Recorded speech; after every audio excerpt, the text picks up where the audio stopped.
La presentación que les traigo hoy es Técnicas de epidemiología molecular en microbiología.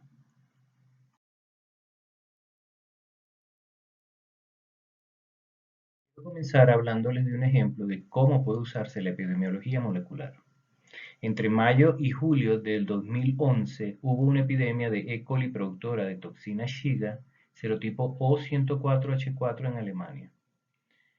La Autoridad Europea de Seguridad Alimentaria envió investigadores a Alemania. Luego aparecieron más casos en Francia con el mismo serotipo. En toda Europa se reportaron más de 4.000 casos con 53 muertes confirmadas en 16 países.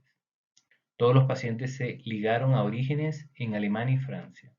Se realizó un estudio epidemiológico molecular y se secuenciaron unas 20 cepas implicadas.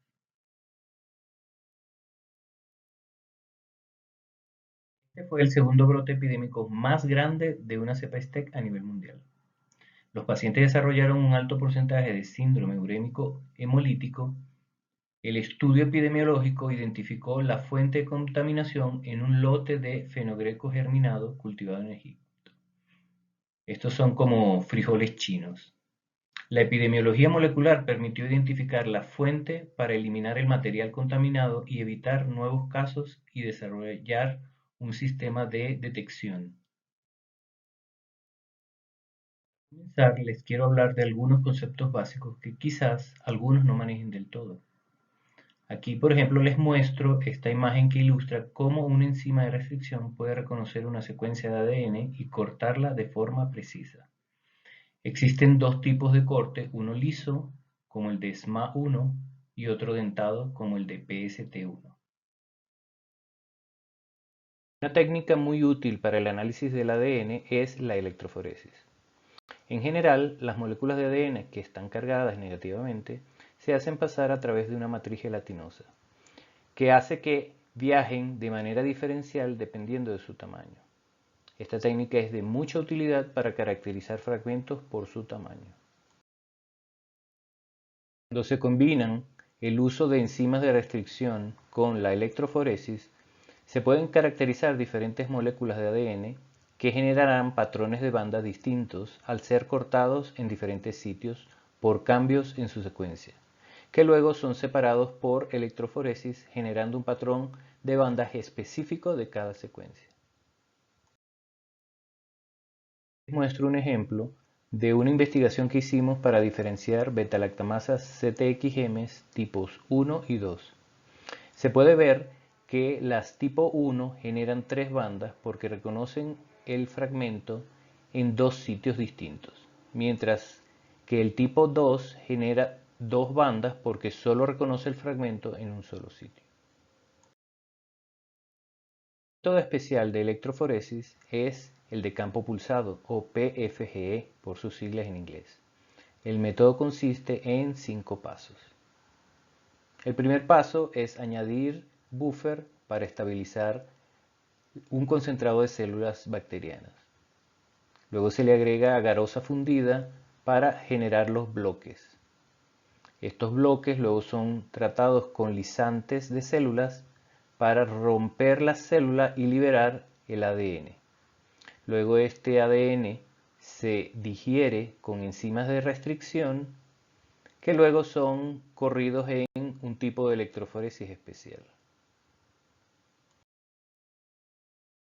La electroforesis PFGE es diferente a la clásica porque las moléculas de ADN corren en tres direcciones. Una dirección longitudinal continua y dos oblicuas alternantes, que hacen que las moléculas grandes puedan separarse tan bien como las pequeñas. Esto genera patrones de bandas bien definidos. Esta técnica se considera el gold estándar de la caracterización de bacterias, pero es bastante laboriosa y normalmente tarda días en correrse, unos 2 días, procesándose un número limitado por corrida. Ahora quiero enseñarles cómo se realiza el análisis de los patrones de banda para estimar la similaridad de las cepas. Para este ejemplo les muestro una investigación de cepas de Staphylococcus aureus comunitarias asociadas a resistencia a meticilina. En primer lugar, se clasifican las bandas que se generaron por las enzimas de restricción. Estas se enumeran en orden descendiente.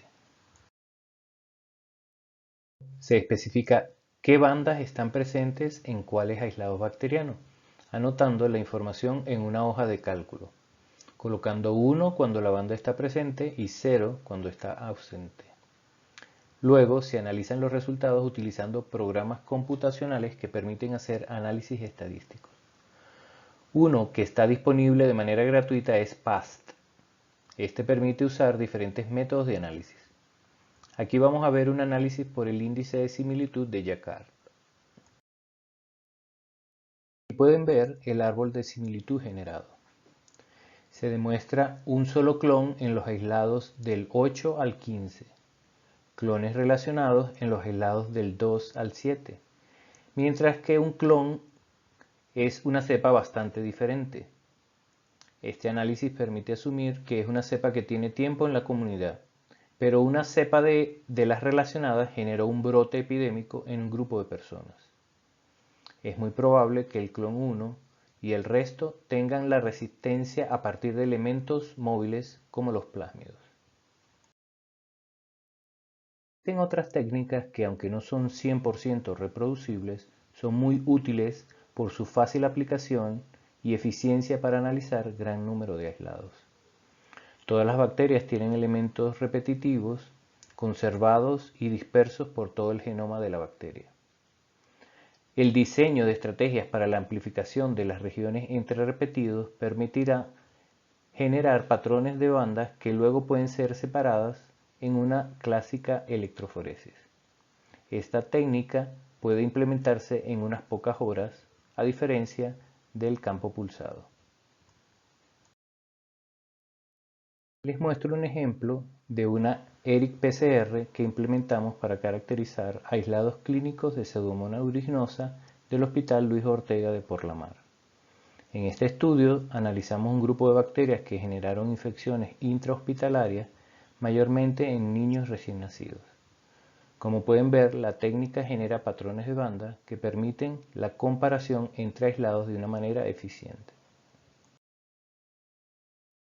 Otra técnica que está siendo utilizada cada vez más y que está reemplazando poco a poco al campo pulsado es la técnica de tipificación de secuencias multilocus, o MLST por sus siglas en inglés. Para esto se amplifican un grupo de genes seleccionados por un panel de expertos que luego son secuenciados y la información se utiliza para clasificar a las bacterias en tipos de secuencias. Investigación realizada en el Hospital Luis Ortega, usamos MLST para identificar la secuencia tipo que estaba generando el brote epidémico. Aquí se muestran los genes que se utilizan para Pseudomonas aeruginosa. La secuenciación se hace utilizando el método Sanger y se analizan las secuencias en base de datos disponible en Internet y se clasifica la secuencia tipo. El análisis nos permitió identificar a la secuencia tipo 111 como la responsable de este brote. El análisis de la bibliografía nos permitió conocer que este aislado ha sido reportado en diferentes partes del mundo, siendo muy prevalente en Europa, de donde es muy probable que se haya originado.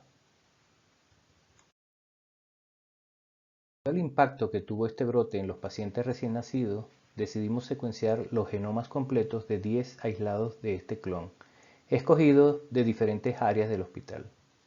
Para esto, se generaron las librerías de secuenciación y se utilizó el método de secuenciación masiva paralela en un equipo de NextSeq de Illumina. Las secuencias fueron analizadas por programas bioinformáticos. Los análisis permitieron detectar los genes presentes en este clon. Aquí les traigo un breve resumen de los genes de resistencia asociados a plásmidos, encontrados aquí. Además de estos, se encontraron mutaciones en genes como porinas y bombas de flujo que aumentaron el repertorio de resistencia de este clon. Quiero despedirme sin antes agradecer a los investigadores que han estado colaborando con nosotros en el Tecnológico de Monterrey.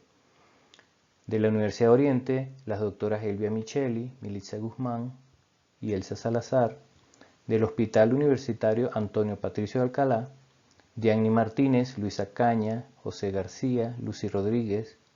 De Solaris Biodata, Hugo Castellán Sánchez, Luis Cruz Jaramillo. Y de Bioinformatics Data, Aishishi Zaini y Nisha Zaini. Más, agradezco su interés y estoy disponible a responder sus dudas.